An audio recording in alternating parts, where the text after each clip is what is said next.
तो दोस्तों डीआरडीओ की एक सबसे ज़्यादा खास मिसाइल को लेकर के एक इम्पोर्टेंट और साथ में बड़ी न्यूज़ सामने निकल करके आ रही है, जो कि डायरेक्टली हमारी वायुसेना के लिए एक गेम चेंजर मिसाइल यहां पर होने वाली है। तो जैसा कि आप सबको 2019 की वो घटना याद होगी जब पाकिस्तानी वायुसेना और साथ में भारतीय वायुसेना के बीच में एक डॉग फाइट हुई थी, जिसके दौरान हमारी जो वायुसेना है वो कहीं ना कहीं जो बीवीआर कैपेबिलिटीज़ है उनको लैग करती थी, जिसके बाद में भारत ने तुरंत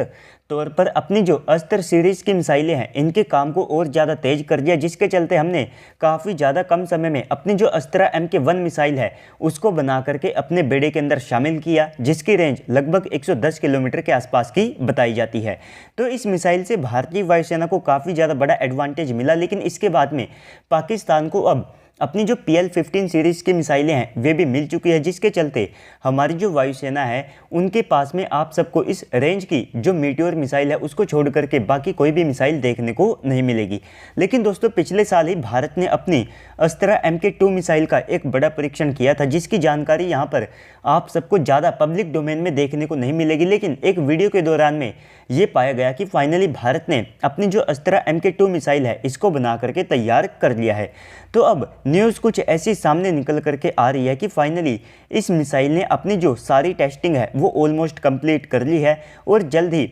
इसका LSP यानी कि लिमिटेड सीरीज़ वाला जो प्रोडक्शन है वो स्टार्ट कर दिया जाएगा, जिसके चलते हमारी DRDO लगभग 15 की संख्या में ऐसी जो अस्त्रा MK2 मिसाइलें हैं इनको यहाँ पर प्रोक्योर करने वाली है। तो जैसे ही इसका मास प्रोडक्शन शुरू होता है तो इनके साथ में हो सकता है कि ये जो 15 यूनिट होंगे इनके और टेस्ट किए जाएंगे और जल्द ही ये भी अपनी सारी टेस्टिंग को कंप्लीट करके, जो कि एक्चुअल में फाइनल टेस्टिंग होने वाली है, इसके बाद में इसको भारतीय वायुसेना के बेड़े के अंदर इंडक्ट कर लिया जाएगा। तो ये जो अस्त्रा MK2 मिसाइल है इसको भारत का लगभग हर एक फाइटर जेट यहाँ पर फायर कर सकता होगा, जिसमें इस मिसाइल को Russian Su-30 MKI, MiG-29 UPG और MiG-29 के फाइटर जेट से फायर किया जाएगा। अगर आप फ्रांस के फाइटर जेट को देखते हैं तो इसको हमारे मिराज 2000 फाइटर जेट और साथ में जो राफेल फाइटर जेट है वहाँ पर भी इंटीग्रेट किया जाएगा, क्योंकि भारत ने पहले से जो राफेल फाइटर जेट है तो उनके ऊपर अस्त्रा MK1 मिसाइल का इंटीग्रेशन स्टार्ट कर दिया है और 2024 से लेकर के 2025 तक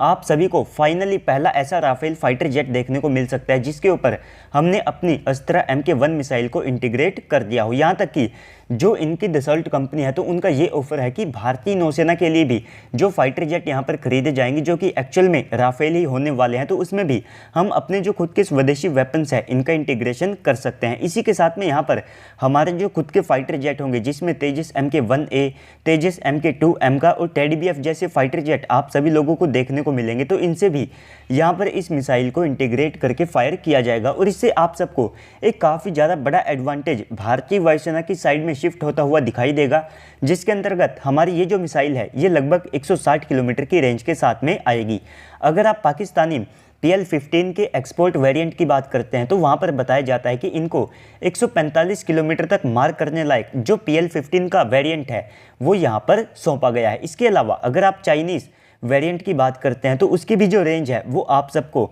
150 से लेकर के 160 किलोमीटर के आसपास की देखने को मिलेगी। बाकी जो एक्चुअल इफेक्टिव रेंज है वो आप सबको PL-15 मिसाइल की काफ़ी ज़्यादा कम देखने को मिलेगी। इसके कंपैरिजन में अगर आप अस्त्रा MK2 मिसाइल की कुछ डिटेल्स की बात करते हैं तो सबसे पहले तो ये ड्यूल पल्स वाली मिसाइल होगी, जिसके चलते ये लगातार अपने मोमेंटम को बनाए रखेगी और इसी के कारण इसकी जो रेंज है वो लगभग 160 किलोमीटर के आसपास होगी। साथ ही साथ यहाँ पर ये मिसाइल खुद के ज़्यादातर जो कंपोनेंट्स हैं उनको स्वदेशी तौर पर इस्तेमाल करेगी, क्योंकि भारत ने अपनी अस्त्रा MK1 मिसाइल के लिए फाइनली एक जो सीकर है वो भी अपने ही देश में तैयार कर लिया है। तो अपने ही देश में बने हुए हथियारों के काफ़ी ज़्यादा बड़े बेनिफिट होते हैं। इसके अलावा भारत चाहे तो एक्सपोर्ट मार्केट में इस मिसाइल को उतार करके अलग अलग जो फाइटर जेट है वहाँ पर भी इंटीग्रेट कर सकता है, क्योंकि भारत के पास में पहले से इस प्रकार के ऑफर आते रहते हैं, जिसके चलते हम चाहे तो अपनी जो अस्त्र सीरीज़ की मिसाइलें हैं और साथ में बॉम्ब्स हैं उनको रशियन ओरिजिन के जितने भी फाइटर जेट है